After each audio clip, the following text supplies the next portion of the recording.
Assalamualaikum warahmatullahi wabarakatuh. Selamat berjumpa lagi dengan saya di Aku Akuntan. Di dalam video kali ini kita akan membahas jurnal penyesuaian untuk CV Roti Jaya. Jadi kita akan mengerjakan jurnal penyesuaian sampai dengan laporan keuangan, menyelesaikan siklus akuntansi untuk CV Roti Jaya. Yang pertama adalah CV Roti Jaya, dokumen 1 untuk memorialnya. Ini ada BMP 121. Telah diterima rekening koran dari Bank BNI 46 Koja per tanggal 31 Desember 2018. Interest revenue atau pendapatan bunga 475.000, bank service charge atau biaya administrasi 250.000. Kita jurnal pada jurnal penyesuaian. Yang pertama adalah debitnya kas di bank, kemudian debit bank service charge, kreditnya adalah interest revenue. Jadi kuncinya adalah di interest revenue. Interest revenue ini kan pendapatan bunga, kita kredit 475.000. Kemudian bank service charge-nya di debit 250.000. Selisih antara debit dan kredit bank service charge dan interest revenue kita masukkan sebagai kas di bank, yaitu 225.000. Jadi kuncinya ada di pendapatan bunga dan biaya administrasi bank. Kemudian yang kedua, ada dokumen kedua, persediaan akhir perlengkapan pabrik dinilai 7.500.000. Kita cek di neraca saldo. Persediaan perlengkapan pabrik di sini nampak 10.350.000. Padahal seharusnya yang ada di gudang pabrik adalah 7.500.000. Maka kita akan cari selisih antara 10.350.000 dengan 7.500.000. Coba kita hitung di sebelah sini.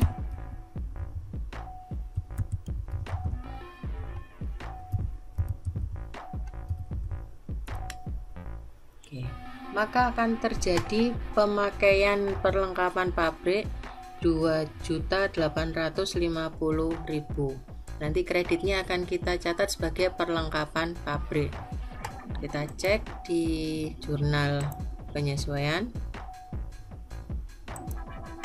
Kita debit beban perlengkapan pada perlengkapan pabrik 2.850.000. Kemudian yang kedua, beban penyusutan peralatan pabrik yang dibebankan ke BOP. Karena ini dibebankan ke BOP, maka beban penyusutan peralatan pabrik kita anggap sebagai BOP. Jadi debitnya adalah BOP pada akumulasi penyusutan peralatan.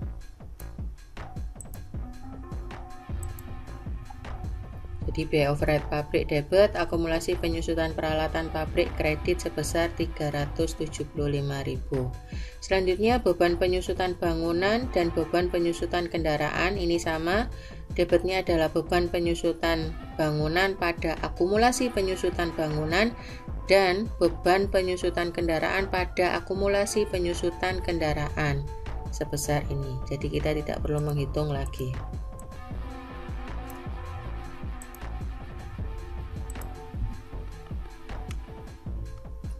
Jurnal untuk beban penyusutannya.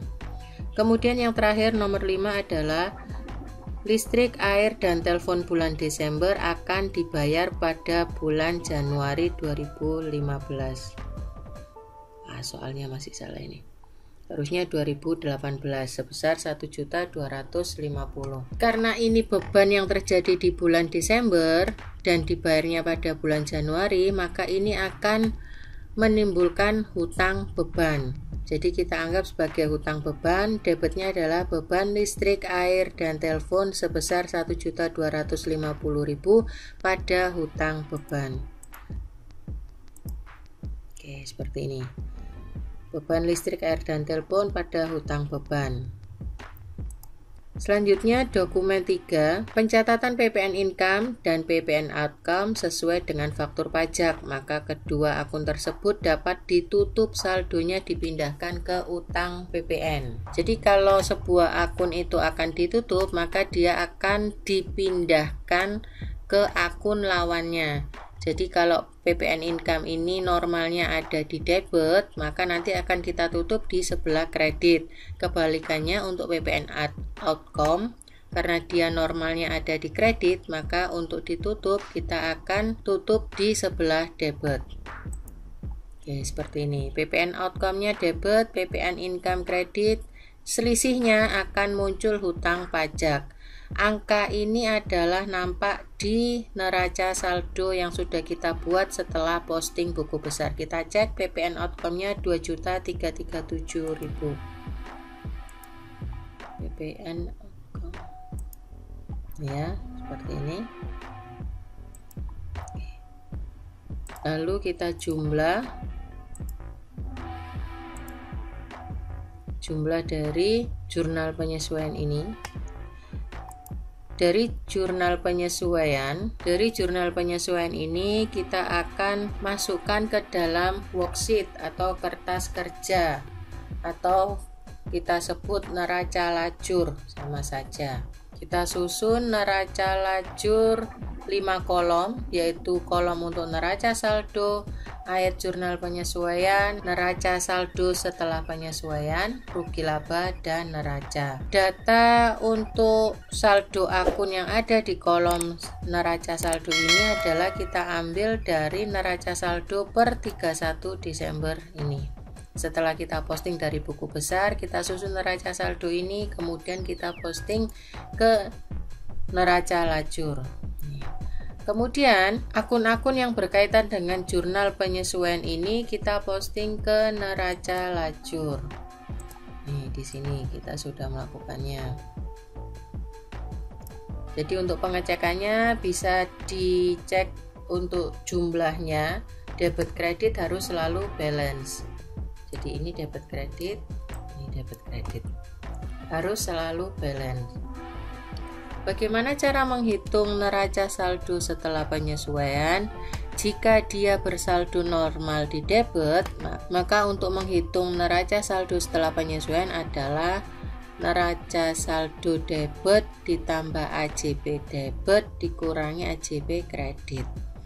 Demikian kalau sebuah akun itu bersaldo normal kredit, maka di neraca saldo setelah penyesuaian, neraca saldo kredit ditambah AJB kredit dikurangi AJB debit.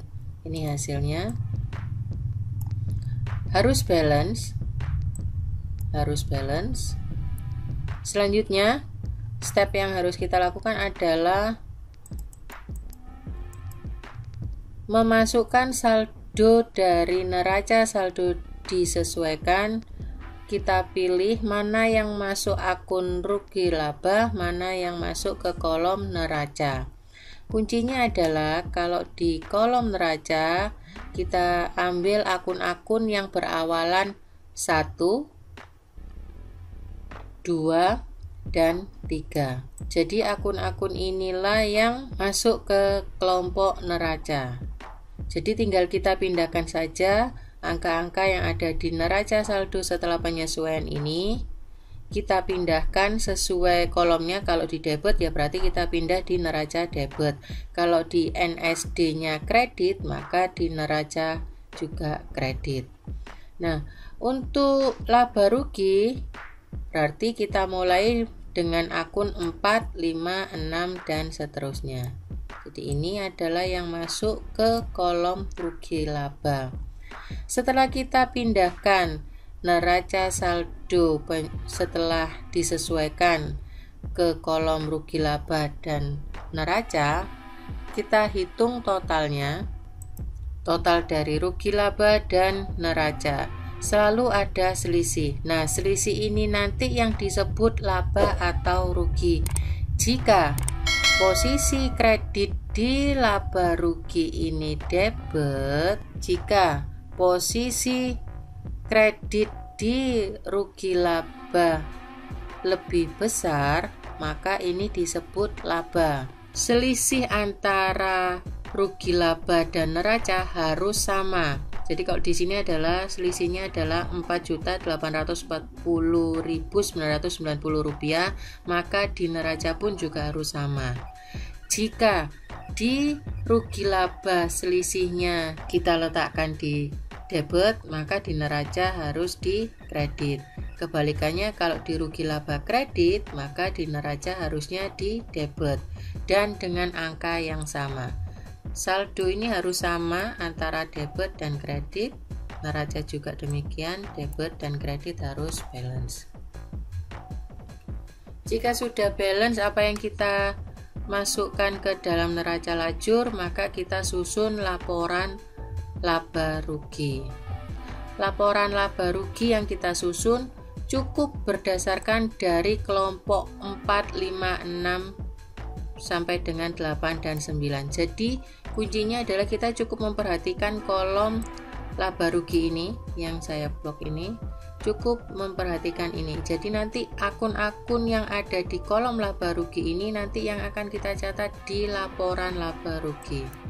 Jadi seperti ini, penjualan, kemudian ada harga pokok penjualan. Karena tadi masih ada biaya overhead pabrik, maka BOP akan menambah harga pokok penjualan. HPP akan mengurangi penjualan, disebut laba kotor. Kemudian kita hitung beban-beban operasionalnya. Laba kotor dikurangi jumlah beban-beban, disebut laba kotor operasional. Kemudian ada pendapatan dan beban di luar operasional. Jadi ada pendapatan bunga, pendapatan lain-lain, dan dikurangi dengan beban administrasi bank. Jadi ini jangan lupa, ini dikurangi pakai tanda minus. Jumlah dari laba di luar operasional kita tambahkan dengan laba kotor operasional. Ini kita sebut laba bersih sebelum pajak. Karena di soal ini kita tidak menghitung pajak, maka cukup sampai dengan laba bersih sebelum pajak. Labanya adalah Rp4.840.990. Ini harus sama seperti selisih yang sudah kita hitung di neraca lajur. Nih, harus sama. Kalau tidak sama, berarti silakan dicek lagi. Mungkin ada terjadi salah input atau salah hitung di kalkulator kalian. Harus sama. Kemudian kita susun laporan ekuitas, perubahan ekuitas. Ada modal awal wawan. Ini kita ambil per tanggal 1 Desember 2018 modal awal, ditambah laba bersih yang sudah kita hitung barusan, kemudian dikurangi prive wawan. Jadi ini sebagai pengurang prive. Masih ada laba sebesar 4.110.990. Jadi modal awal ditambah penambahan modal sama dengan modal akhir wawan.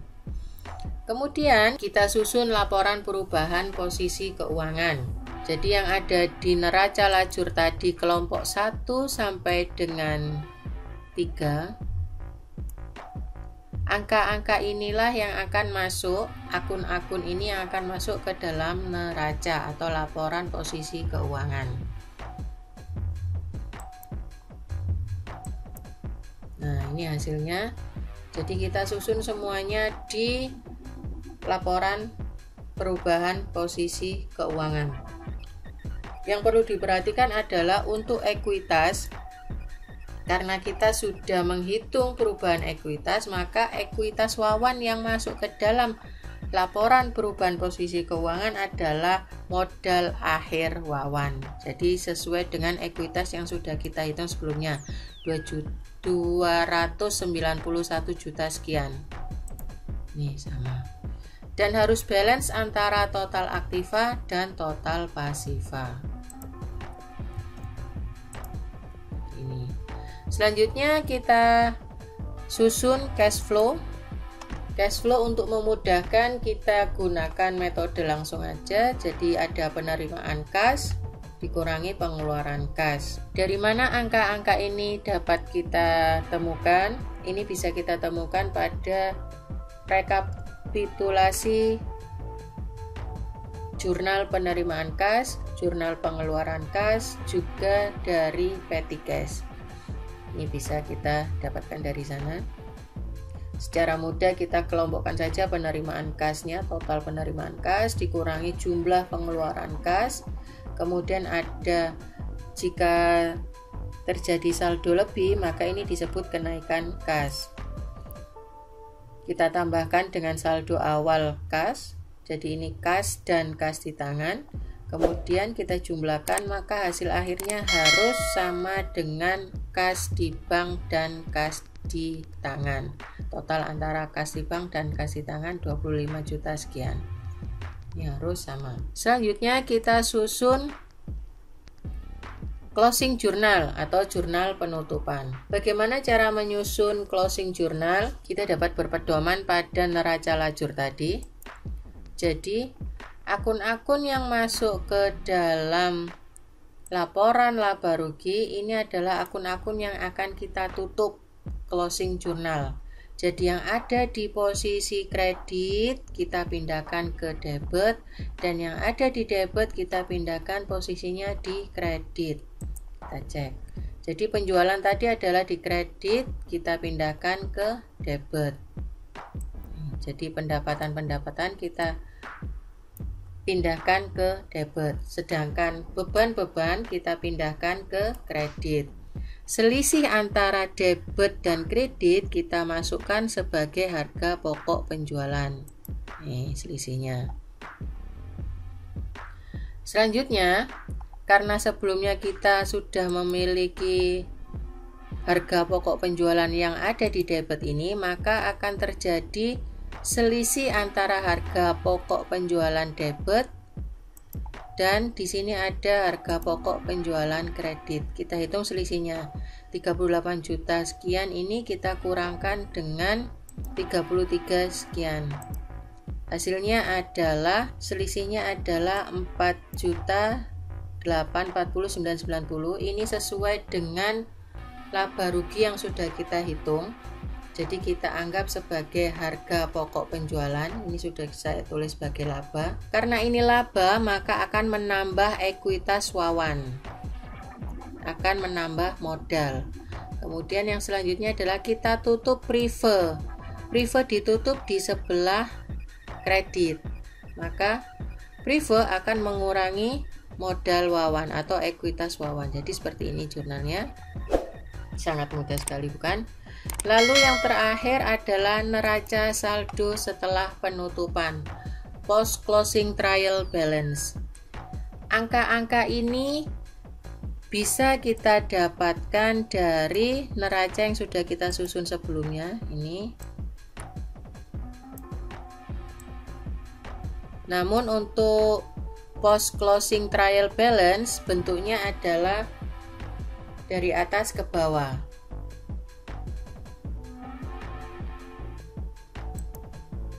Tanpa pengelompokan aktiva ataupun pasiva. Jadi langsung dikelompokkan berdasarkan number akunnya, account name. Yang tidak memiliki saldo tidak perlu nampak di neraca saldo setelah penutupan. Demikian pengerjaan kita, ayat jurnal penyesuaian sampai dengan menyusun laporan keuangan untuk CV Roti Jaya. Silakan dipraktekkan di rumah, semoga berhasil. Jangan lupa tinggalkan saran dan kritik di kolom komentar untuk kita berdiskusi. Silakan like, subscribe, dan share video ini, semoga bermanfaat. Wassalamualaikum warahmatullahi wabarakatuh.